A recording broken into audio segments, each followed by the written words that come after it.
Yeah. Hello. Hi, everybody. Hi. Yeah, so I'm a little under the weather today, but that wasn't going to stop me from coming on here because I love this. This is the highlight of my job. We love you. We love you. Oh, thank you. Yes.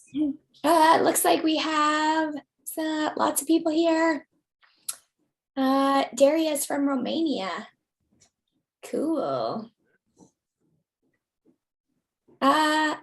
Patrice, no, you're just going to listen, and then if you have a question, you can just pop it in the chat.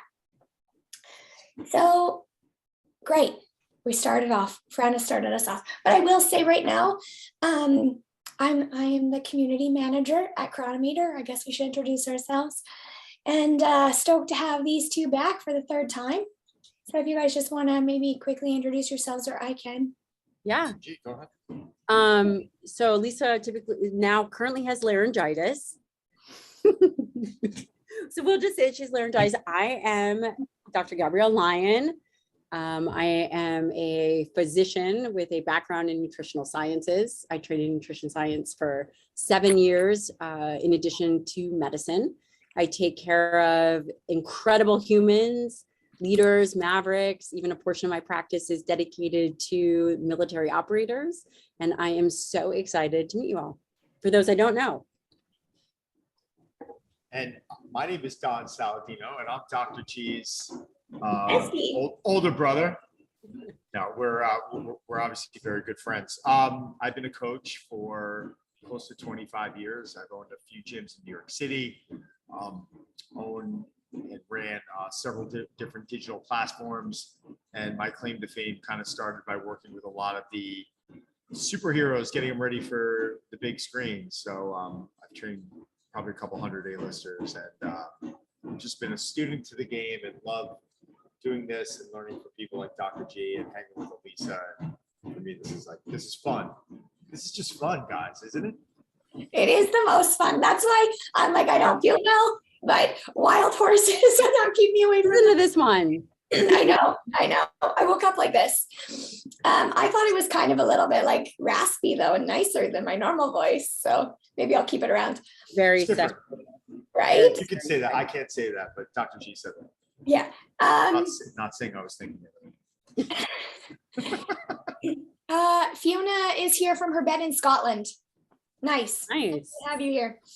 So I will say that we're going to do things a little bit differently going forward with Chronometer, and I'm really excited about it.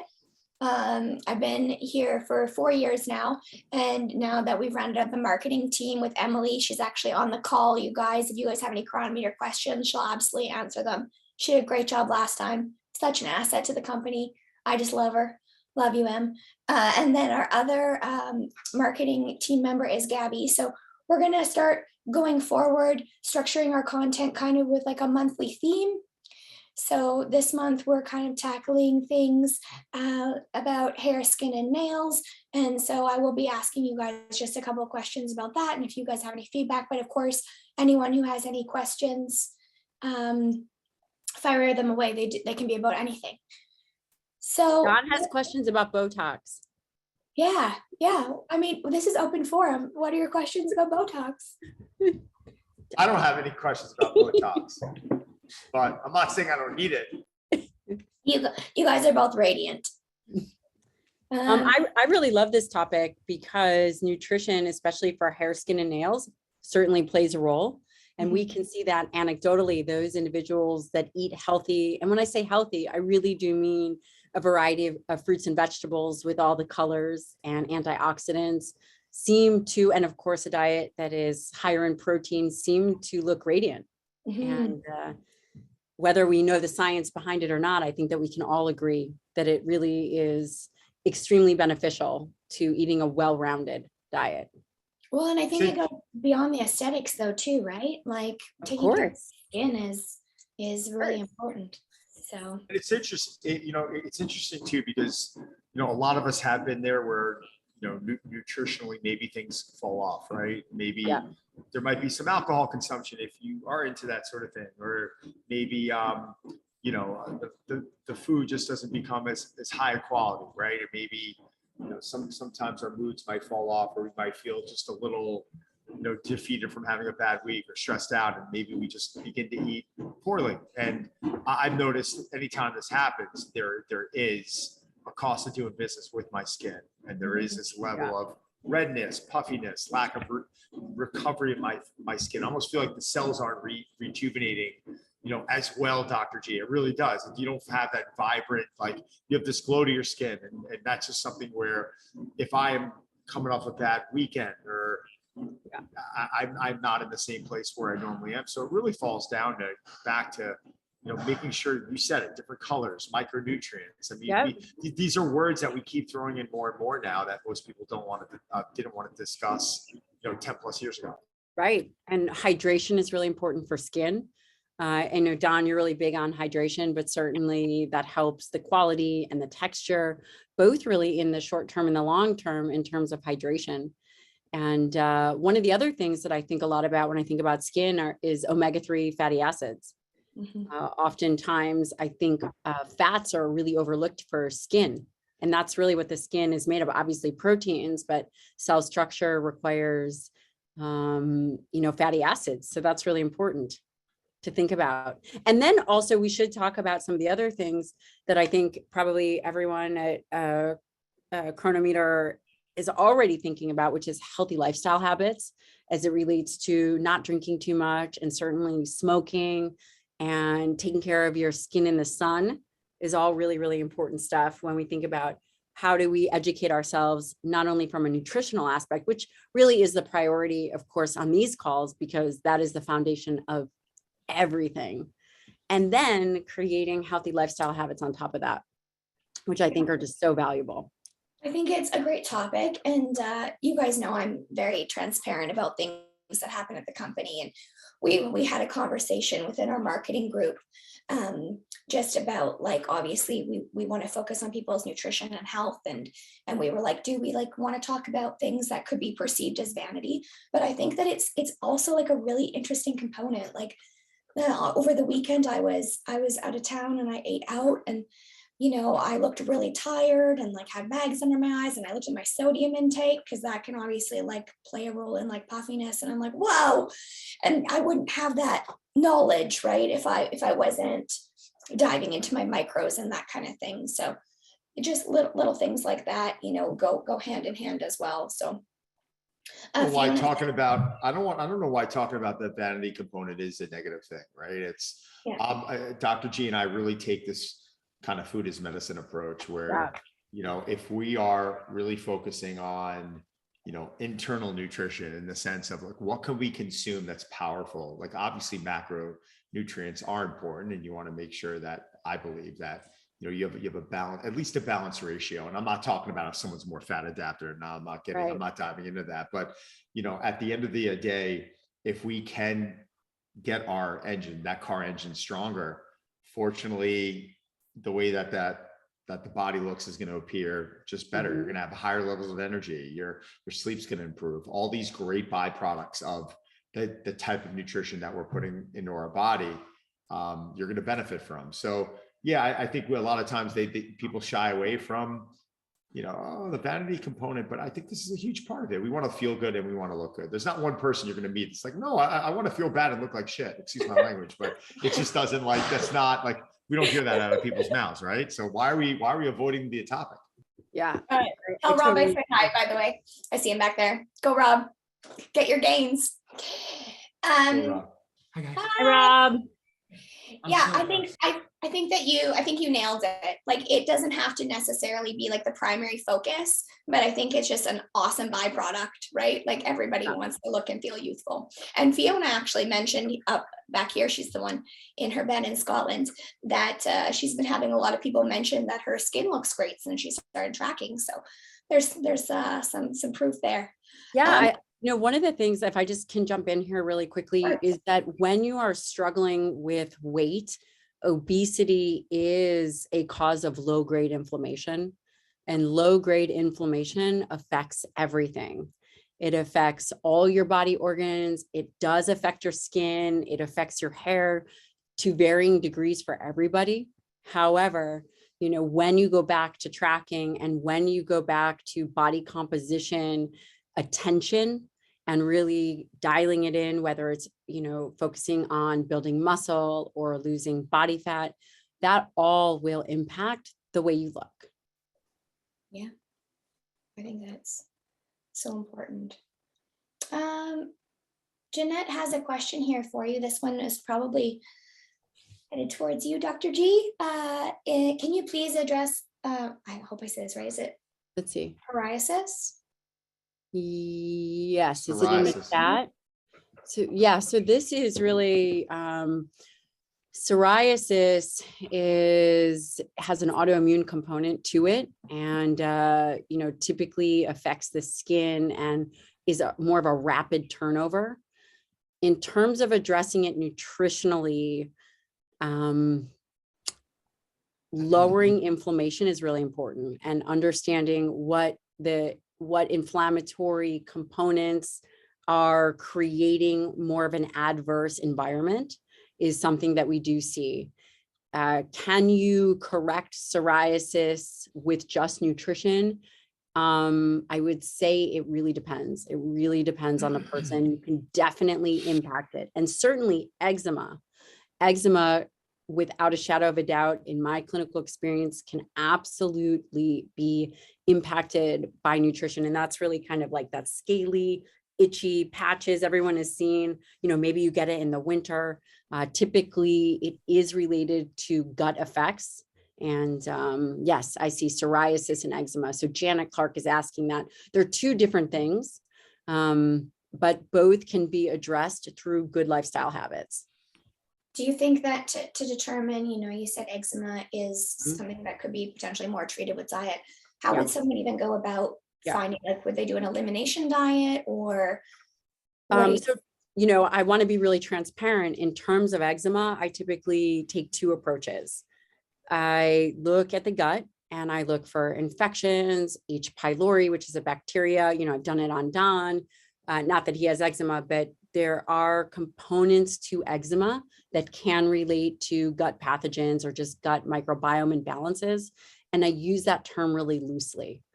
The other aspect is tracking your foods so you know what potentially could be,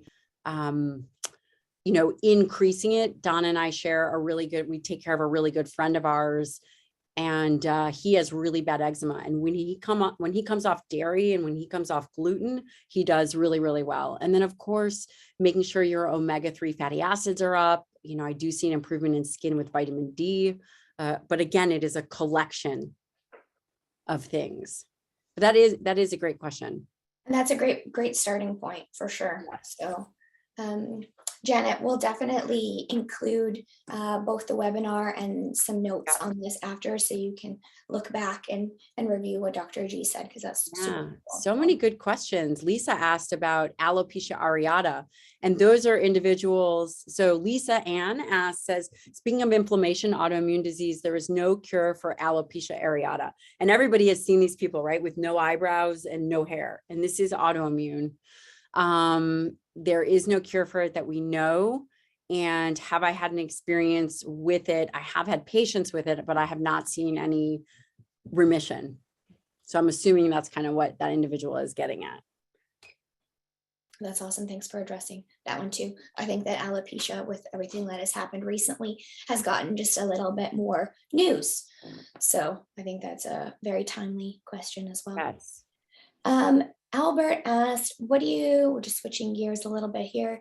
What do you recommend for people using a ketogenic diet with intermittent fasting? What Chronometer features can help with this? I'll just quickly say that we do have a ketogenic diet setting. There's a calculator in there that you can choose, and I'll get Emily to link to that. And then we also have intermittent fasting timer and that kind of thing. So you can layer your fasting data over anything in charts and that kind of thing. And hopefully Em can throw that in there too, please, Em. But if you guys want to comment on that topic, that would be lovely. It was Albert that asked around 311. It's just a little bit up there.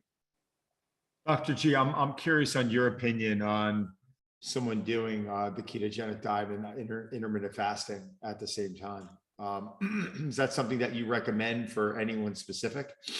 So I think that everything is a tool. I will say that I am not someone who really prescribes a ketogenic diet unless they have seizures or they have brain injury. I think that a ketogenic diet is not ideal for muscle mass. And I also don't think that the longevity of a ketogenic diet is ideal. I think it can be used in cycles. I think combining a ketogenic diet with intermittent fasting is not ideal for muscle mass. I also think that intermittent fasting is nothing magical, but it is used as a tool that helps with calorie restriction, as well as there is that circadian entrainment, which is really allowing the rhythms of the body to be consistent, right? So if you're doing some kind of intermittent fasting and you're doing it at the same time, it does kind of allow a structure, which I think is really beneficial. Some people really thrive off structure like that. Yes. Yes. But I'm curious, Don, what are your thoughts on it? I'm sure, I have a feeling we're probably very similar. Yeah, I think I think it could become really dangerous, right? Yeah. I'm not a believer that we should be living in this deficit. Like, I think people tend to forget that calories are energy, right? The three macronutrients are protein, which is your building block, carbs and fats, which can both be used as your energy source.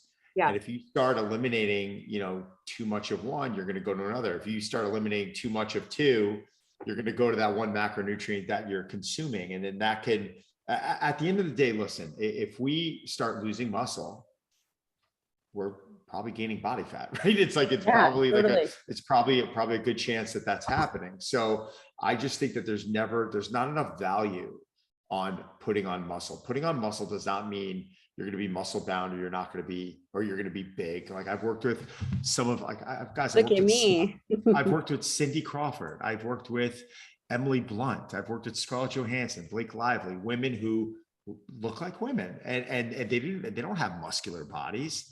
I think that they look fit and they look healthy, but they understood the importance of strength training, and they understood the importance of, at least maintaining a level of muscle as we all age. As we age, if we don't focus on that sort of thing, we're going to lose that. And if we start getting weak and frail and we lose muscle, our bodies are going to break down. Our bodies are going to get soft. This is a fact. So I think sometimes we panic because we're under the assumption that, we got to drop body fat. How am I going to do that? I'm going to do something extreme like fasting and ketogenic diet together. And in the long run, I've got to be honest, I've never met anyone who've combined those two that have turned around and found a level of success. Yeah. I mean, unless we're talking about specific issues that Dr. G clearly named earlier. So I just urge people to be a little bit more careful in making these decisions. Just because someone is online and they're talking about something that might have worked for them, it doesn't mean that, it's been their long-term play to get them there. Who is it? Right. There was a fitness, I want to call him an influencer. I wouldn't even necessarily refer to him as a fitness professional. And that's not a knock to him, but this guy's been on some Ironman covers in the past, and he's got a really nice physique on him, but he's been really promoting the ketogenic diet lately. And though this might be a tool that has allowed him to feel good short term, this is not what got him to where he is today. He did not put on that type of muscle or find that high level of health and wellness through the ketogenic diet. And it's like Dr. G said, it's a tool, but you got to understand too, it can really work against you if you abuse it. Yeah. I love carbs. So does Don. So does my husband. Yeah. You guys are carbivores. It's also called carbicide, all inclusive. Works good for me. I apologize for drinking as well. I have tea to try to not cough. So I'm sorry.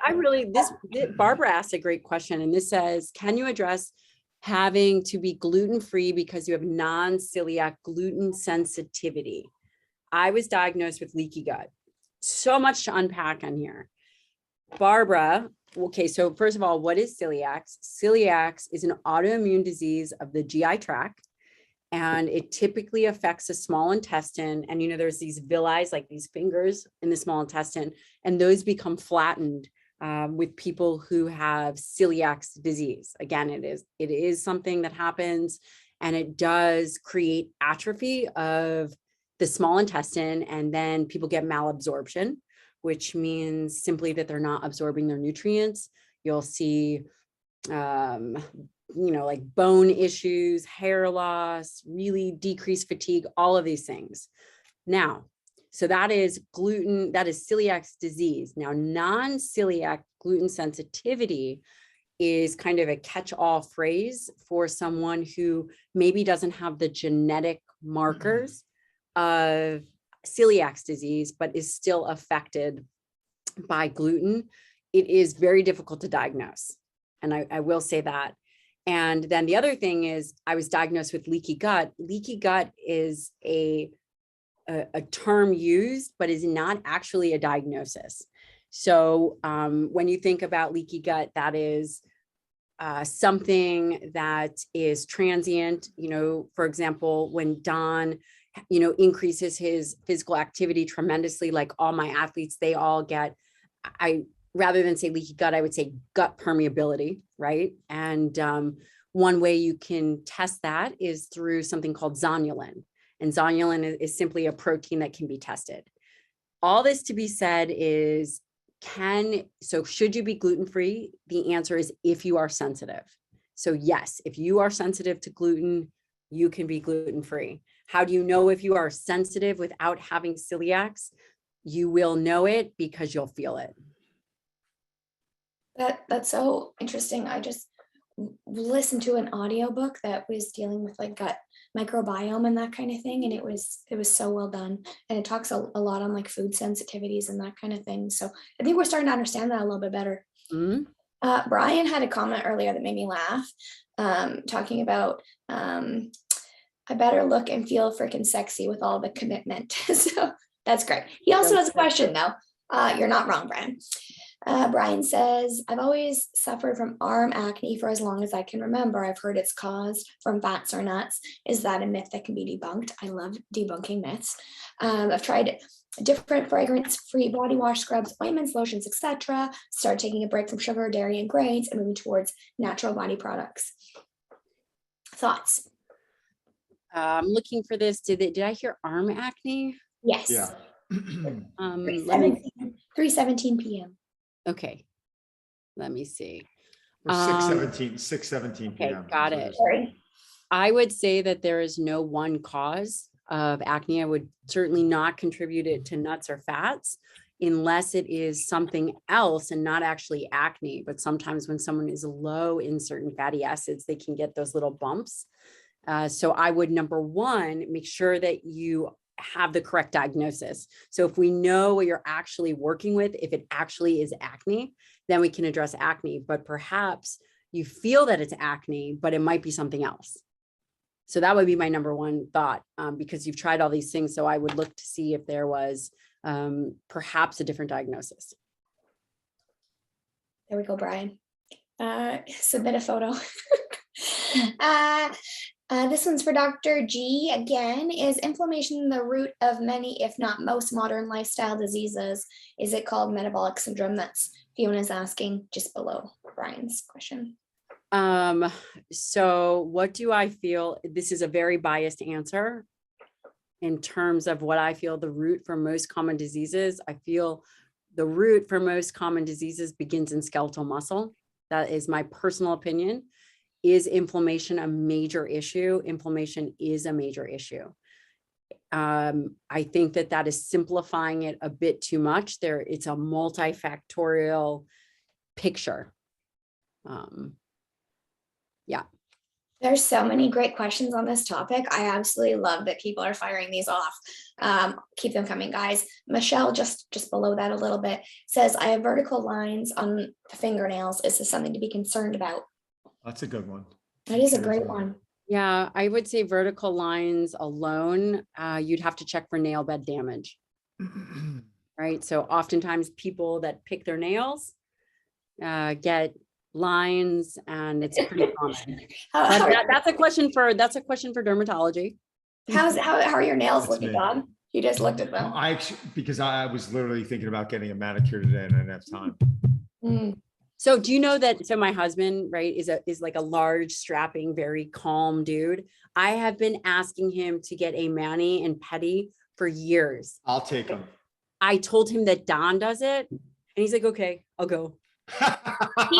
He was just on your podcast, was he not? By the way, I'm telling you something right now. Yeah. It was one of the most interesting conversations. It wasn't even a conversation. I just listened. I mean, he really is like one of everyone's got to understand about these SEALs. These Navy SEALs are remarkable people. Every SEAL I've ever worked with, and there's been a handful of them, are the most humble, just intelligent, like they have all these things. But the thing about Shane is he's like the SEAL, I hate putting it this way, like on steroids type of, no pun intended. No, like, he's totally, he's literally, because like Shane is becoming a urologist. And like when Shane is like, did all of his medical training, he also had to go through all SEAL training. So it's like, it's not even one thing that he went through SEAL training. He's like, yeah, and I'm a doctor. It's like, wait, but not only that, he's going to be he wants to go to the top program. So he's going as a student to Harvard, Harvard and Yale, and he's looking at all these major universities. It's interesting. So the guy that wrote him a letter to get into med school, and I don't want to go off topic, is a Navy SEAL who is now an astronaut who went to Harvard. Yeah, it's pretty amazing. And he's like, just like the coolest. And the thing about Shane is he doesn't want, like, he's like, yeah, no, I don't really want to be seen on social. I'm like, all right, well, Shane, this is a podcast, right? And we sat there, but I think if anyone wants to hear stuff on work ethic and how to approach tasks, he talks a bit about the war and what's going on right now, which is, it wasn't anything.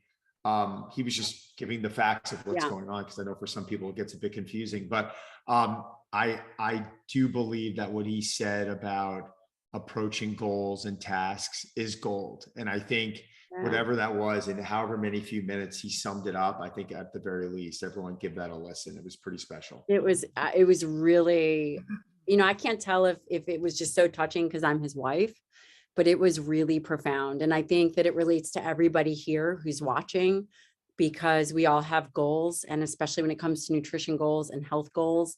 And he talks about how it's the habits that really create personal excellence, and that you become who you are by what you do. And that goes, hand in hand with everything that we're talking about. I didn't check it out yet. There's a great question. Are you looking at one, Don? Because I have one that's great too. You fire yours off. I was asking Barbara Chesler. I was a little confused. I'm sorry, I just missed it. She was talking about, oh no, I'm sorry, it wasn't Barbara. It was Fiona James. One could eat an abundance of vegetables, fruits, whole grains, and legumes without missing out moderate fat to meet vitamin. I don't understand what that means, missing out. I mean, normally, if you're going to consume a high level of fruits and vegetables and whole grains and legumes, to even meet your protein needs, your fats and carbs are probably going to be pretty high. So I was saying I was confused about the question, because she said without missing out moderate fat. If she could be more specific, that would be helpful. Could you clarify? That'd be great. I really like this next question from Daria. I hope I'm pronouncing your name right, Daria. My hair is starting to fall out, and it's because of lack of vitamins. How can we balance the low calorie for losing weight and get as many vitamins as possible to be balanced? How can we not be obsessed with the number of calories and consequently not have enough vitamins? I really, really love this question. Me too. Number one, if your hair is falling out, there's a couple things. You definitely want your thyroid checked. You're wanting to make sure that you are eating nutrient dense foods. If you are doing calorie restriction, because there is a period of time where individuals can do calorie restriction to lose weight, you have to make sure that the foods in which you are consuming have a ton of nutrients. For example, red meat is really a great source of iron and really important nutrient dense food that helps with iron, zinc, selenium, B vitamins, and protein, all of which affect hair. When I see someone with hair loss, the nutrients that I always look at an iron panel, and I always look at a ferritin. So I see that all the time with hair loss. As far as, and I kind of covered getting the most vitamins, you choose really nutrient dense foods. And then how can you not be obsessed with the numbers of calories? I think that knowing yourself, right? So if you are an individual who can become obsessive, really funneling that into something that's productive for you, I think is important. Don, would you have anything to add on that? No, I was just getting to Frana Bananas. I want to get this question for you right now. I want to see if you can answer this, because I know this woman. Frana, I love you. Okay, so I wore gel nails for ages and removed at the start of COVID. My nails still look like shit despite eating clean and healthy, drinking an ocean of water, bone broth by the vat, and taking additional collagen omegas. Yeah. Is there anything I could do to repair them other than from the exterior? Sorry. I mean, I'm not going to top anything you just said on that last answer. So. I think that you're doing it right. So you think about hair, skin, and nails, there's all those nutrients, whether you're using a formula, which is hair, skin, and nails. It sounds like you are doing that. The other thing is I would probably even consider bumping up your collagen to see if that helps. And then just giving it time, the gel nails, all that stuff. I mean, I had some kind of thing over it, and it made it not great. So time. This is interesting. Can I jump in? Charlotte Backus. This is Charlotte's. I'm sorry, Charlotte. It's not. You're the next one. Barbara. Again, it's Barbara. I'm like, I can't read right now. When I first went gluten-free, I gained 10 pounds. Then I went on a plant-based and gluten-free, and I gained another 10. I started work with a nutritionist last summer, and she had me use Chronometer as I was tracking, and I found I was eating very high carb diet and low fat diet. The nutritionist switched my diet to eat meat, less beans, et cetera, and lost 15 pounds in 4 months. I think it was all because, you know what, and this is what I want to jump in on now. Sometimes people claim that tracking macros is very stressful. And I used to think this way 20 years ago, but the stress became about me not actually knowing what was going in, right, to my, into my body every day. And if you're consuming rice, or you're consuming sweet potato, or, you're consuming different types of proteins, these are going to throw the ratios off. And though we can measure through palm, hand, fist, and I get that, right? Like your palm full of protein, and, maybe a cup tan of carbs and a fistful of vegetables, the more veggies, obviously more green is better. But if you don't really know, if you're one of these people that take their shirt off and feel like $1 million, and you're like, my energy level is great, my sleep's amazing, my body looks great, and I'm not measuring, then okay, then don't measure and continue to live a great, happy life. But if you have question marks, I think, Barbara, what you did was, first off, it was responsible, it was smart. You turned around and you basically said, something is wrong here. And continuing to try the same approach over and over, throwing a ball on a wall and expecting a different response, you went and you did exactly what Dr. G or I would recommend. Go to a professional that's going to be able to do a deep dive with you and subjectively look at what's going on and say yay or nay.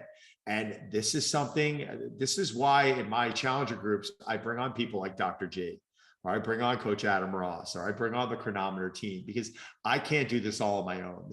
There are so many answers to so many different questions. And you really want to go like what Elisa and Chronometer is doing right now. They're assembling a team. Of course, you guys are going to have more questions for Dr. G. I have more questions for Dr. G. She's way smarter than I am. She's way cooler to talk to, but you're way better looking. So stop. Right. I wish, but no, but you know what? But if that occasional fitness or life question comes in, like that I can add my 2 cents to, this is what assembling a team is. So Barbara, hats off to you there. I don't even know you, and I'm proud of you, because a lot of people can't make that mature decision. I think that, first of all, I'm going to say you're selling yourself way too short.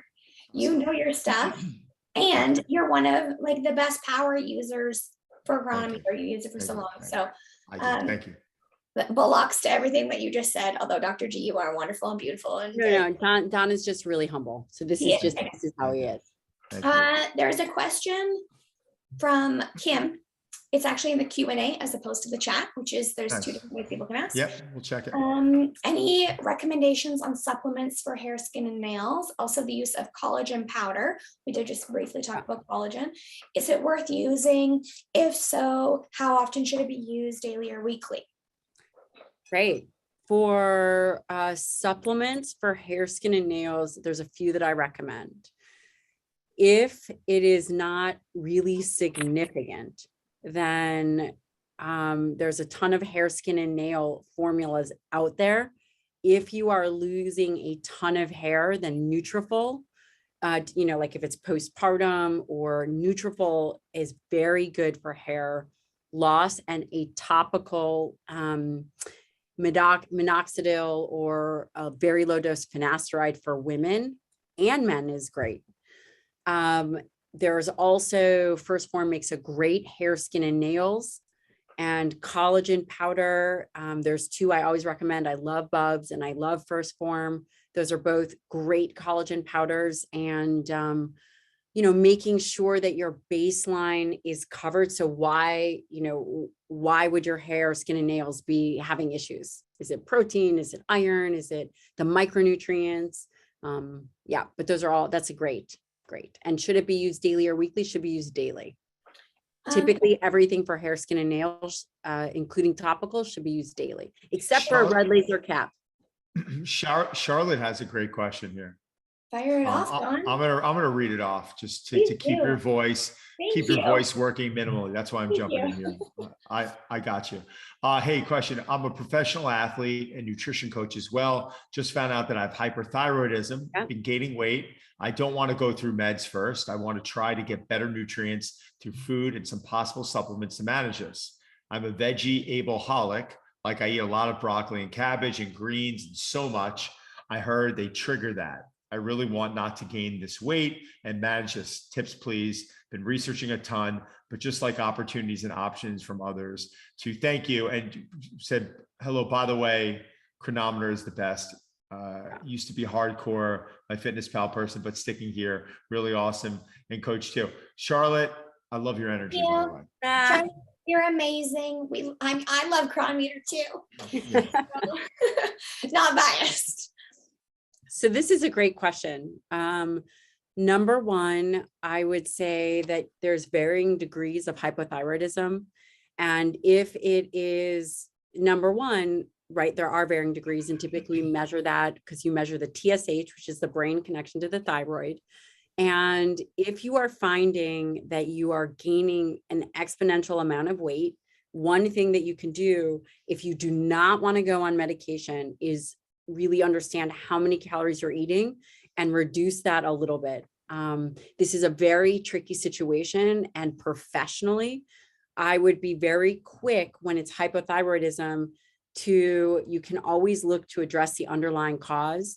If an individual, let me take a step back. If it is a very low grade hypothyroidism and a person is not symptomatic, or maybe they have a little bit of fatigue, but depending on how much weight you're gaining, I would definitely consider medication.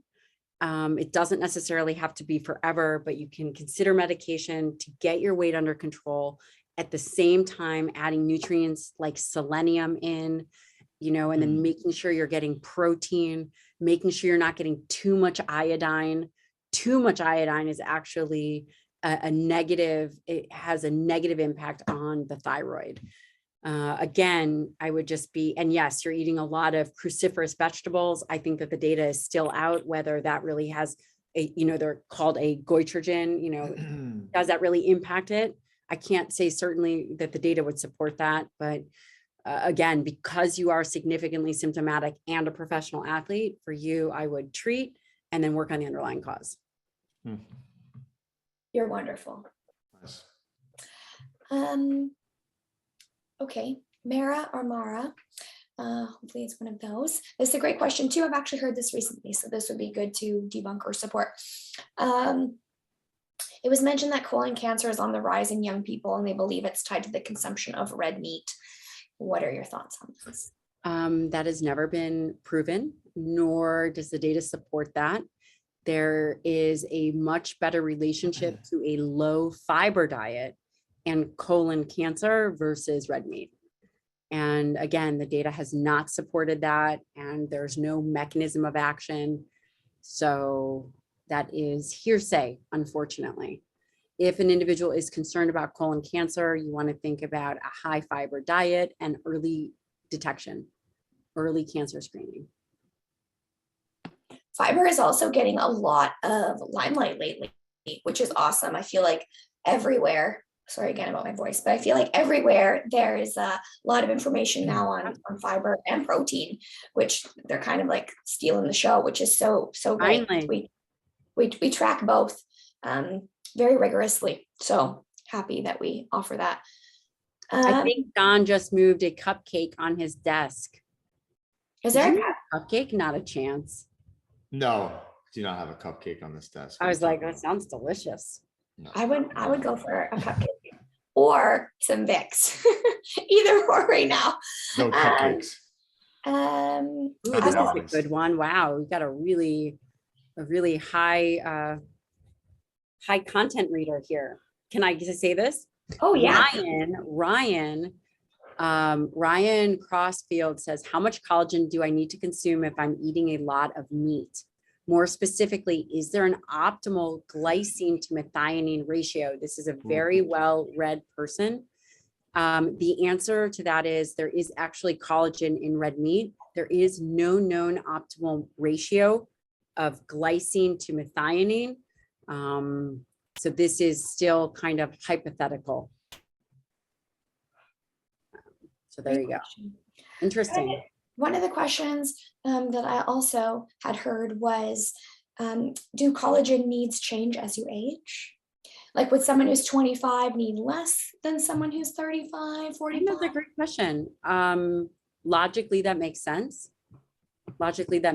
Again, you know, collagen is interesting because it's an incomplete protein and we don't really have a mechanism of action as to how it works. We don't even know what amino, you know, if you ingest collagen, how many of those amino acids are you getting? But again, just because we don't know the mechanism of action right now, does that mean that there isn't some benefit? I would say, you know, anecdotally, I've seen it do really well. I mean, personally. So. I'm hoping also there was a couple of questions that were emailed to me that I would like to touch on. I sent them both to you guys via text message before this, but just because these people took the time, I think it would be great. I recently bought a DNA test program that tells me that what I should eat according to my DNA. It said I require higher carbs, 217 to 230 grams. I find this excessive, prefer to keep mine between 80 and 140. What is your opinion of DNA results for the perfect diet plan? I'm a female, 130 pounds, 5'3", 70, and very active. They also said my protein should be between 70 and 89 grams. That's from Linda in Ohio. Yeah, great question. I think that you can measure all the genes that you want. Genes, there are so many different genes, multiple different genes that have an interplay. And initially, actually, when I started my own practice, I really thought gene therapy in terms of looking at these things was going to be the way of the future. That has never panned out. You cannot look at a gene in isolation when it relates to nutrition, which is something so dynamic, because it's not this one gene. For the most part, this one gene is not responsible for how much protein you need, right? There are core fundamental scientific principles that are much more dependable than being able to interpret different kinds of genes. You know, we're not talking about the gene for a certain type of disease. We are talking about a gene as it relates to a nutrition requirement. I don't think it's a good strategy. I think it's interesting, but I don't think it's a good strategy.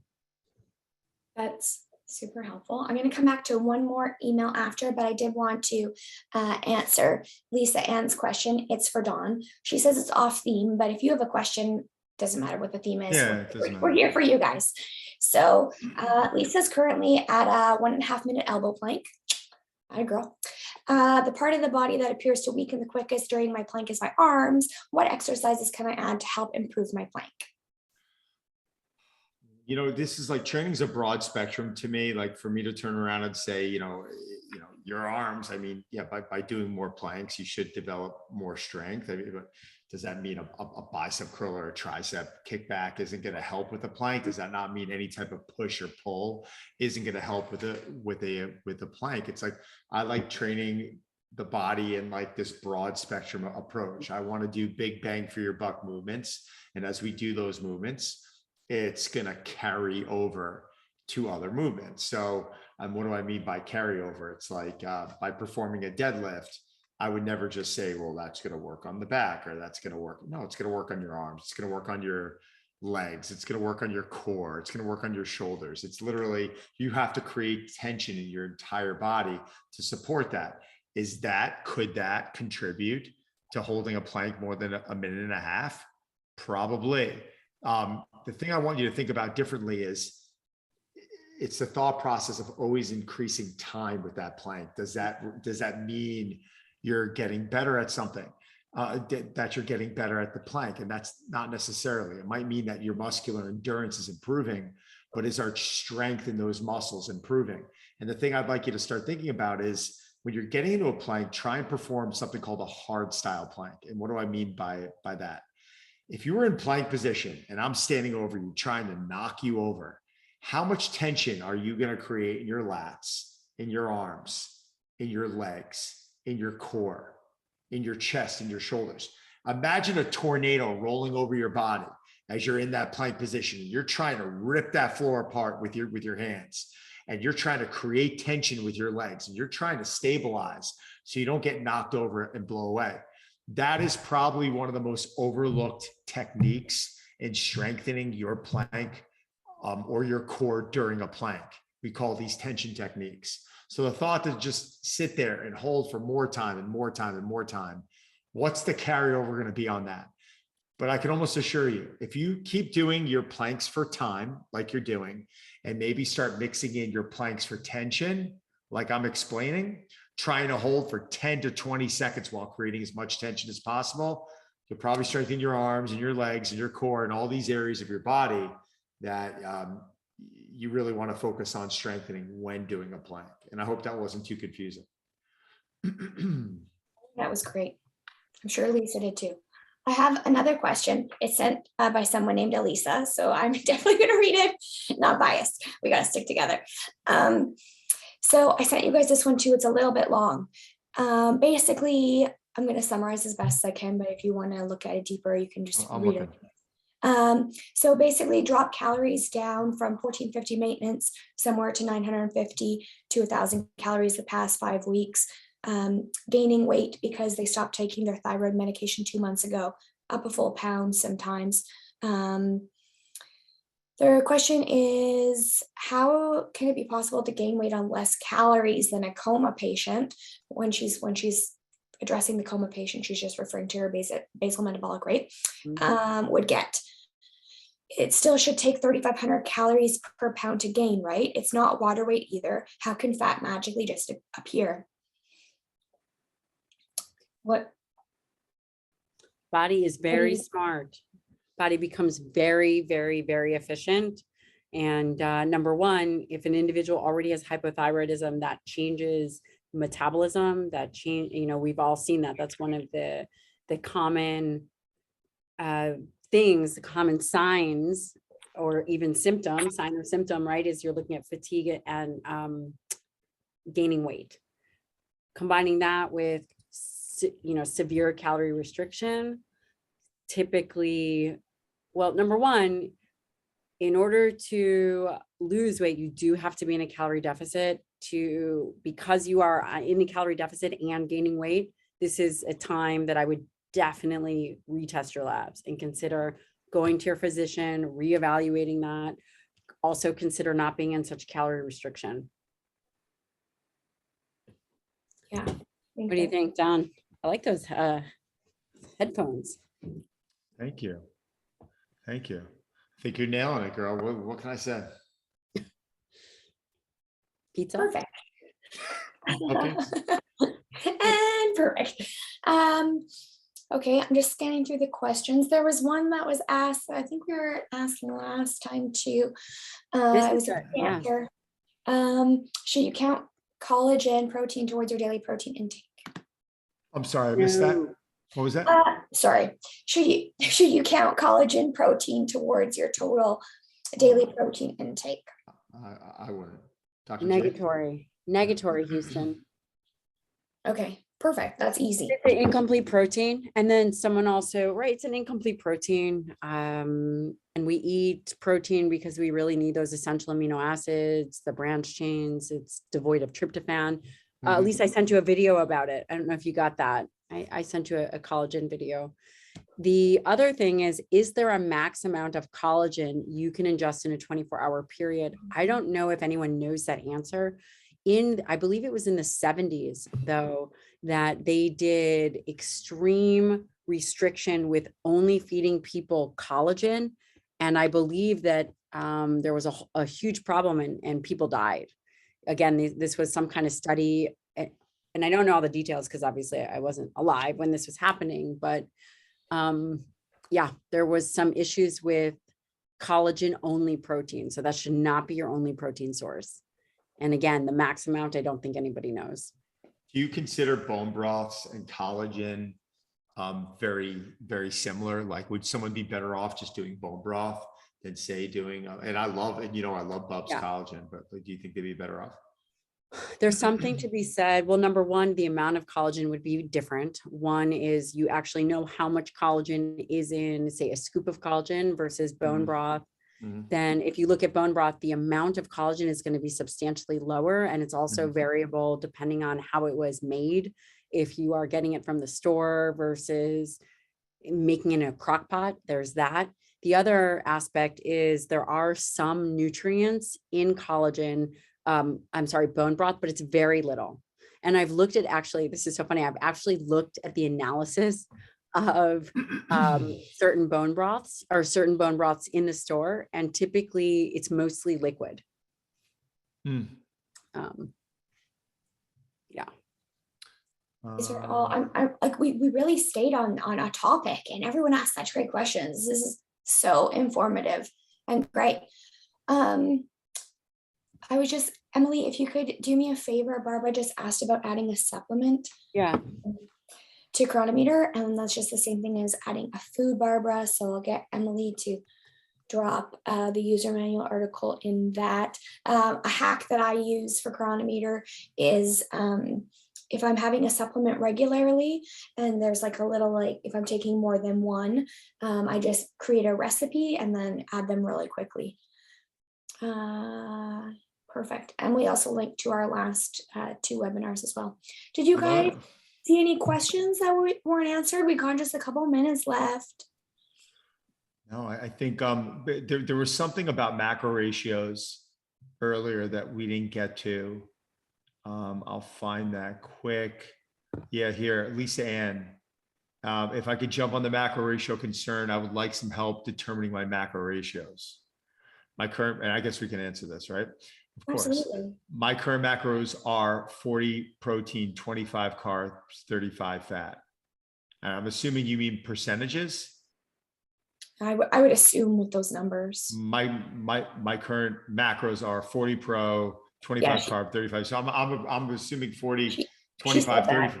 Yeah, I mean, Dr. G, I want to get your opinion on this. I mean, I always start people at kind of like a standard in my head, and that's always like a 35, 35, 30. And then I'll deviate from there, obviously. But I think the toughest thing about nutrition with individuals is what everyone says isn't necessarily what it really is, right? And even if the percentages are there, well, then we have to worry about what's the quality like, right? Totally. Yes. Putting the quality aside, like, are we eating real food, or is everything like Kodiak cakes? And is it like fake food?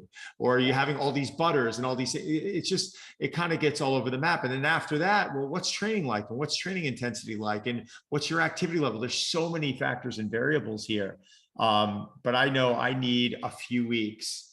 I need like if I'm in person with someone, I need probably 1 to 2 weeks of really seeing how their bodies respond. I'd say more like 2 weeks. And at that point, it's like, all right, the evidence is pointing us in this direction. Let's stay there. Or, maybe we can make a little adjustment. But most of us guys, it's just so many of us are undernourished, and just be careful about that.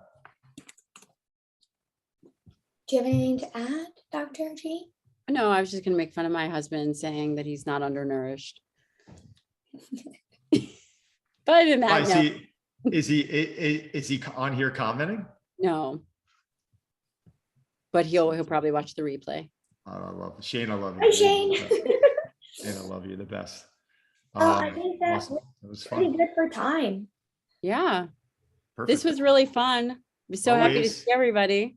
Yeah, me too. This was so great. Thanks always for coming on and answering questions on the fly. You have to appreciate how much knowledge these two have to be able to do that.